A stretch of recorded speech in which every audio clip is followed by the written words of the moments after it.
Mi familia intentó declararme incompetente y falsificar un testamento para robarme una casa de $3 millones que mi abuelo me dejó. Subestimaron cuánto me había enseñado él. Hola, Reddit. Esta va a ser larga, así que sírvanse un trago. Llevo 10 años queriendo contar esto, pero honestamente he estado demasiado ocupado viviendo bien. Pero la semana pasada vi a mi hermano en la sección de congelados de un supermercado barato y todo volvió de golpe y ¿saben qué? Se sintió jodidamente genial. Mi nombre es David. En mi familia, yo soy la oveja negra, no porque fuera problemático, sino porque era callado. Mi familia es ruidosa, ostentosa y, francamente, bastante superficial. Mi padre, Fernando, siempre vivió a la sombra de su propio padre. Mi madre, Beatriz, es el tipo de mujer cuya autoestima está directamente ligada al saldo de su cuenta bancaria y al último chisme de sociedad. Luego están mis hermanos Marcos, el heredero, el Golden Boy, un tipo que ahora tiene 40 años, pero que nunca ha trabajado un día real en su vida. Siempre viviendo de futuros proyectos financiados por mis padres y mi hermana Sofía, la princesa, que se casó con un tipo tan superficial como ella y cuya única habilidad es gastar dinero. Y luego estaba mi abuelo, don Julián. Mi abuelo era todo lo que mi padre no era. Hecho a sí mismo, brillante, tranquilo y observador. Construyó un pequeño imperio inmobiliario y de logística desde cero. Mientras mis padres llevaban a Marcos y Sofía a clubes de campo y fiestas, yo pasaba los fines de semana con mi abuelo.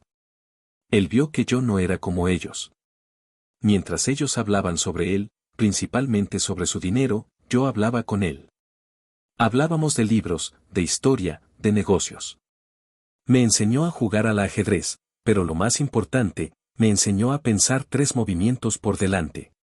David me decía, en los negocios y en la vida, no juegues con las piezas, juega con la persona que está frente a ti. Anticipa su codicia, su miedo, su orgullo. Mi familia asumía que yo era el rarito y que mi abuelo simplemente me tenía lástima. Me veían como el conserje glorificado de sus visitas al abuelo. La realidad es que él era mi mentor y yo era su protegido. Mi familia estaba demasiado ciega por su propio ego para verlo. Don Julián falleció pacíficamente a los 89 años. El funeral fue un espectáculo de lágrimas de cocodrilo. Mi madre Beatriz estaba más preocupada por quien había asistido que por el hombre en el ataúd. Mi hermano Marcos ya estaba hablando en voz baja por teléfono con inversores sobre el flujo de efectivo que estaba a punto de recibir. Una semana después estábamos en la oficina del notario de toda la vida de mi abuelo, el licenciado Aguirre, una sala con paneles de madera oscura que olía a libros viejos y café caro. Mi padre Fernando parecía nervioso. Mi madre Beatriz estaba vibrando de anticipación, probablemente redecorando mentalmente la joya de la corona del abuelo. La Cima. La Cima era la obra maestra de mi abuelo, una casa moderna de mediados de siglo en lo alto de una colina con vistas al océano, cristal, acero y secuoya, lleno de arte que él y yo habíamos catalogado juntos. Un lugar tranquilo y hermoso. Conservadoramente valorada en 3 millones, pero honestamente era invaluable.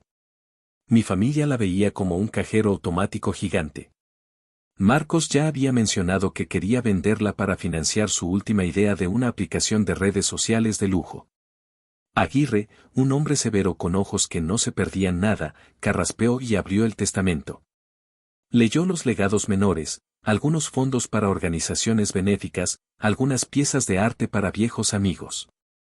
Mi familia se removía impaciente y ahora, a los bienes principales, dijo Aguirre, a mi hijo Fernando y a su esposa Beatriz, les dejo la suma de 100,000 pesos. Que les sirva para recordar que el dinero ganado es más dulce que el dinero esperado.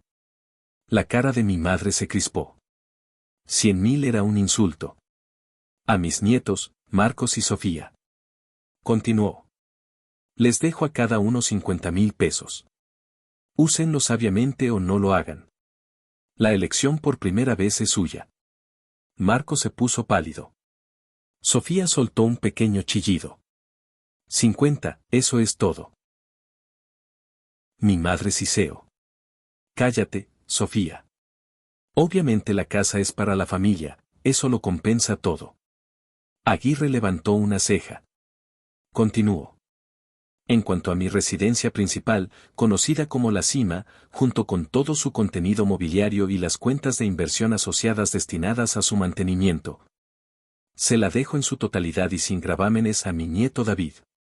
El silencio en la habitación fue tan denso que podrías haberlo cortado con un cuchillo.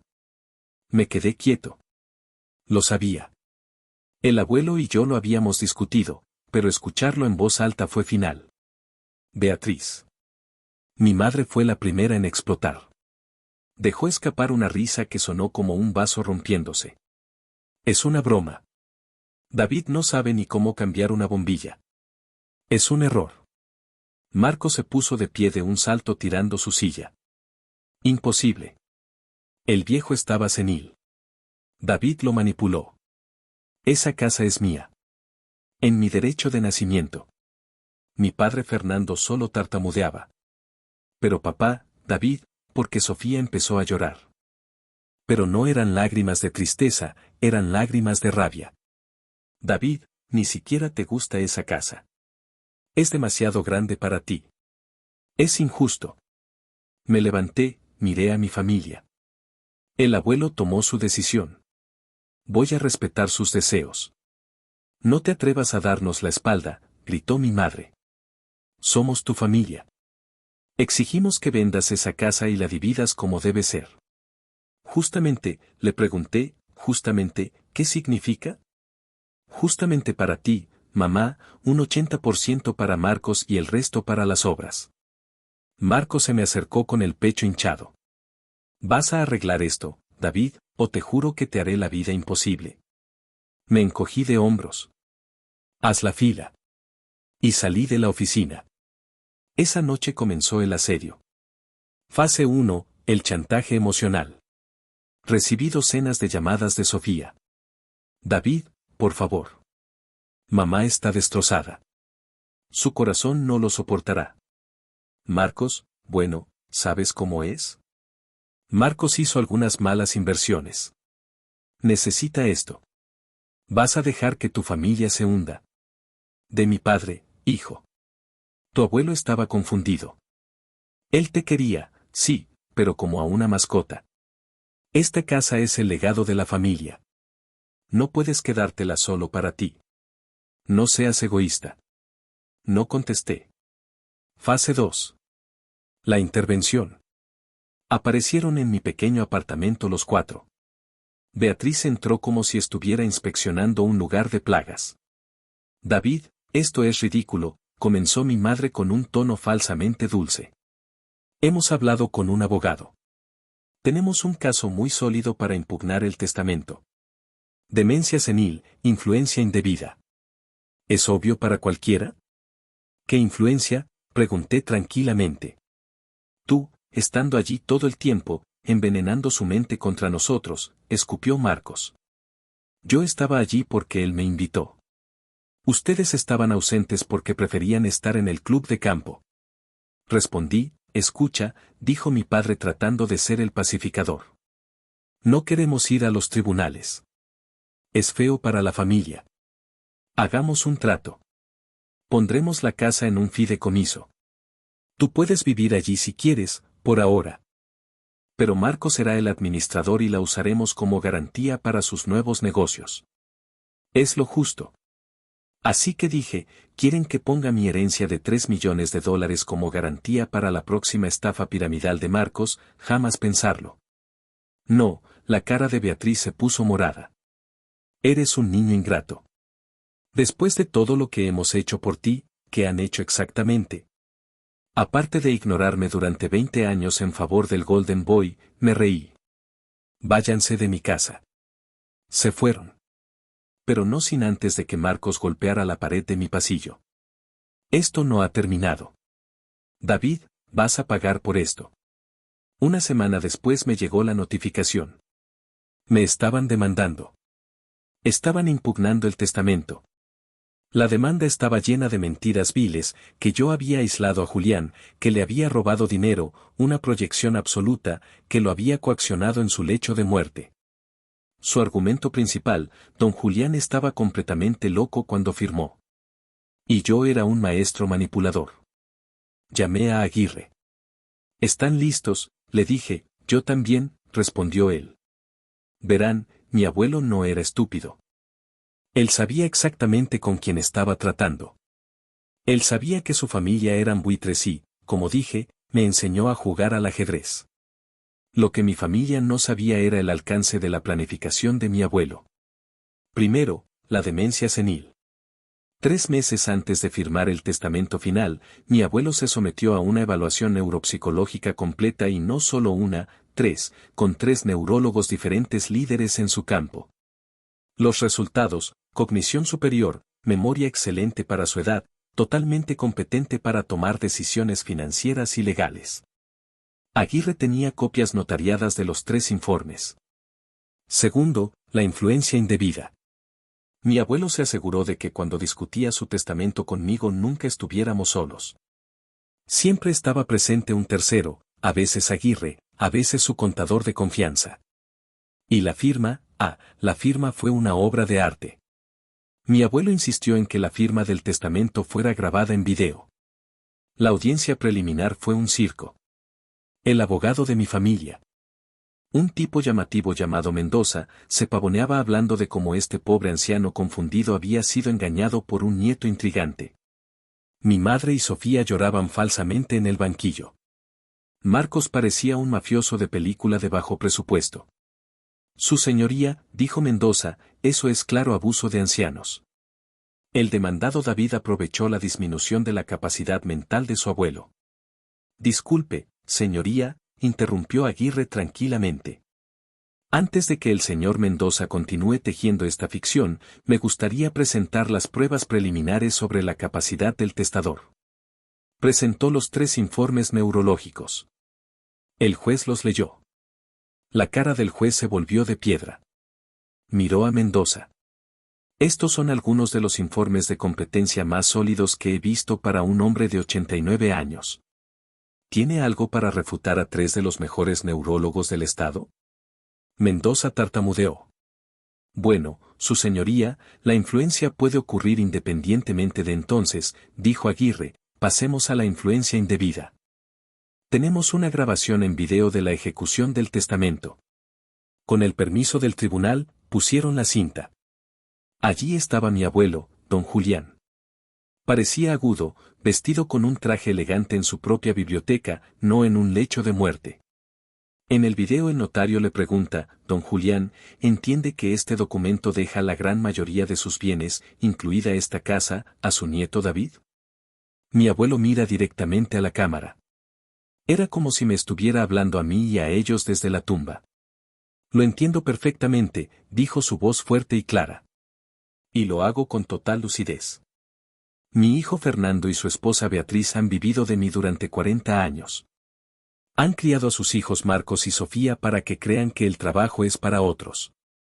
Han demostrado una y otra vez que ven el legado como liquidez. Son termitas en una casa de madera. Mi madre soltó un grito ahogado en la sala del tribunal. El abuelo en el video continuó. Mi nieto David, por otro lado, nunca me ha pedido un centavo. Me ha dado su tiempo, su intelecto y su lealtad. Ha entendido lo que construí. La cima no es un premio, es una responsabilidad. Es el único de mi sangre que es capaz de preservarla. Mi decisión no es solo intencional. Es la única decisión lógica que un hombre en mi posición podría tomar, que quede constancia de que estoy en mi sano juicio y esta es mi voluntad final e inmutable. La sala quedó en silencio.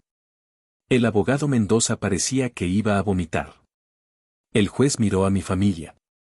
Basado en esto, no solo desestimo su impugnación, sino que la encuentro frívola. Están rozando el desacato por desperdiciar el tiempo de este tribunal. Pensé que había terminado, había ganado.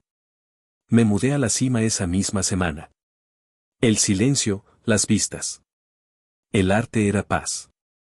Empecé mi propia consultoría de software desde la oficina del abuelo. Conocí a una mujer maravillosa, Clara, una arquitecta que amaba la casa tanto como yo. La vida era buena, pero subestimé la profundidad de su desesperación. Unos 6 meses después, Aguirre me llamó. David, tienes que venir a la oficina. Han presentado algo nuevo y es audaz. Mi familia, ahora totalmente arruinada por las deudas de Marcos, resulta que le debía dinero a gente muy peligrosa y por los honorarios de su abogado estaba jugando su última carta. Presentaron un codicilo al testamento, un documento supuestamente descubierto por mi madre Beatriz escondido en un viejo escritorio. Este codicilo, fechado una semana después del testamento grabado en video, declaraba que tras reflexionarlo, don Julián había decidido que la cima debía ser puesta en un fideicomiso administrado conjuntamente por lo adivinaron Fernando y Marcos. Es una falsificación, le dije a Aguirre. Obviamente, dijo él, pero es una falsificación peligrosa. Tiene la firma de tu abuelo, se ve bien. Y tiene la firma de 2 testigos. ¿Qué hacemos? Aguirre sonrió. Tu abuelo me enseñó a anticipar y tú también has aprendido. Dijeron que lo encontraron en un escritorio, ¿verdad? Vamos a dejar que se comprometan completamente con su mentira. Dejamos que el caso avanzara. Dejamos que mi madre, Beatriz y mi padre Fernando testificaran bajo juramento sobre cómo encontraron el documento. Estaba en el cajón inferior izquierdo de su escritorio personal, dijo mi madre secándose una lágrima falsa. Estaba debajo de unos papeles viejos. Pobre Julián, debió olvidarse de registrarlo. ¿Reconoce esta firma como la de su padre?, preguntó Mendoza a mi padre. Absolutamente, dijo Fernando asintiendo solemnemente. Esa es su firma. Y esos 2 testigos eran sus viejos amigos de la jardinería. Marcos se sentó detrás de ellos sonriendo por primera vez en meses. Pensaron que me tenían. Llegó nuestro turno, señor Mendoza, dijo Aguirre dirigiéndose al abogado contrario. Usted y sus clientes han testificado bajo juramento que este documento es auténtico y fue firmado en la fecha indicada. Así es, dijo Mendoza. Qué fascinante, dijo Aguirre sacando una carpeta. Porque tenemos un pequeño problema de cronología. El primer testigo que figura aquí, el señor Roberto Pérez, falleció de un ataque al corazón 2 semanas antes de la fecha en que supuestamente firmó este documento. Tenemos el certificado de defunción. Mendoza se quedó helado. Mi madre dejó de llorar y el segundo testigo continuó Aguirre sin piedad. La señora Elena Gómez estaba en un crucero por el Báltico. En esa fecha tenemos los registros de inmigración y los manifiestos del barco. Ella no estaba ni siquiera en el continente. El rostro de Marcos se descompuso. Pero aquí está el golpe de gracia, su señoría, dijo Aguirre. Mis clientes falsificaron un documento, pero fueron descuidados. Contratamos a un experto forense en documentos. Un hombre de aspecto tranquilo subió al estrado. El papel, dijo el experto, en el que está impreso el supuesto codicilo. El análisis químico revela que fue fabricado por la papelera Acuario S.A. Y esa empresa papelera no se fundó hasta 6 meses después de la muerte de don Julián. Silencio mortal. Mi familia no solo había falsificado un testamento, lo habían hecho de la forma más estúpida e incompetente posible. Habían comprado papel de impresora en la tienda local y habían falsificado las firmas de un hombre muerto y de una mujer que estaba al otro lado del mundo y luego habían cometido perjurio sobre ello. El juez no gritó, habló con una calma aterradora. Señor Mendoza, le sugiero que aconseje a sus clientes sobre sus derechos. Licenciado Aguirre, llame al alguacil. Vamos a remitir esto a la oficina del fiscal del distrito por perjurio. Conspiración para cometer fraude y falsificación grave. Beatriz se desmayó o fingió hacerlo. Fernando estaba gris balbuceando. Marcos salió corriendo de la sala del tribunal. Lo atraparon en el estacionamiento. El escándalo fue espectacular. El juicio penal fue rápido. Mi madre Beatriz y mi padre Fernando evitaron la cárcel por su edad y porque se declararon culpables de todo, echándole la mayor parte de la culpa a Marcos, lo cual era parcialmente cierto. Recibieron 5 años de libertad condicional estricta, multas masivas y la orden de pagar todos los gastos legales, los míos incluidos. Marcos no tuvo tanta suerte. La falsificación, combinada con sus deudas con la gente equivocada que salieron a la luz durante el juicio, le valió 3 años de prisión. Sofía, que había testificado su favor mintiendo también, fue acusada de perjurio, pero aceptó un acuerdo.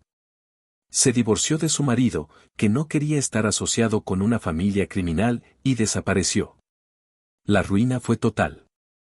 Mis padres tuvieron que vender su propia casa, una casa bonita en un buen suburbio, para pagar las multas y los honorarios de los abogados. Perdieron todo. Su estatus social, que era el oxígeno de mi madre, se evaporó. Nadie en la ciudad quería tener nada que ver con los estafadores de testamentos. Y yo, bueno, yo me casé con Clara en el jardín de la cima. Aguirre me acompañó al altar improvisado. Ahora tenemos 2 hijos. La casa está llena de risas, no de susurros codiciosos. Dirijo mi empresa desde allí. He honrado el legado de mi abuelo, hecho crecer las inversiones que dejó para el mantenimiento de la casa y he añadido mi propio arte a su colección. Vivo en paz en la casa que mi abuelo sabía que yo protegería. La semana pasada estaba en un supermercado de descuento al otro lado de la ciudad comprando una marca específica de helado que a mi hija le encanta. Y allí estaba él. Marco salió de prisión hace años, supongo. Se veía destrozado. La arrogancia había desaparecido. Estaba flaco, con la piel gris y los ojos muertos. Llevaba un uniforme de empleado de la tienda con una etiqueta que decía, Marcos. Estaba reponiendo yogures. Nuestros ojos se encontraron por encima del congelador. Reconocimiento, vergüenza, miedo. No dije nada. Él tampoco. No había nada que decir. Él era un hombre que lo tenía todo servido en bandeja de plata y lo tiró todo por la borda porque no era suficiente. Intentó robarme lo único que yo había ganado con esfuerzo, el respeto de mi abuelo. Él rompió el contacto visual. Primero volvió a sus yogures, pagué mi helado y salí al sol. Subí a mi coche, un coche bonito, pero no ostentoso, como le hubiera gustado al abuelo, y conduje de vuelta a mi casa de $3 millones en la colina. La venganza Reddit no es gritar ni pelear, es jugar la partida larga. Es anticipar la codicia de tu oponente y dejar que se destruya a sí mismo. Es vivir una vida feliz, plena y exitosa mientras ellos reponen yogures en el pasillo 3. Mi abuelo me enseñó a jugar al ajedrez y lo que mi familia nunca entendió es que desde el momento en que se leyó el testamento, ellos ya estaban en jaque mate. Deja tu opinión en los comentarios y si te gustó el video suscríbete y deja tu like.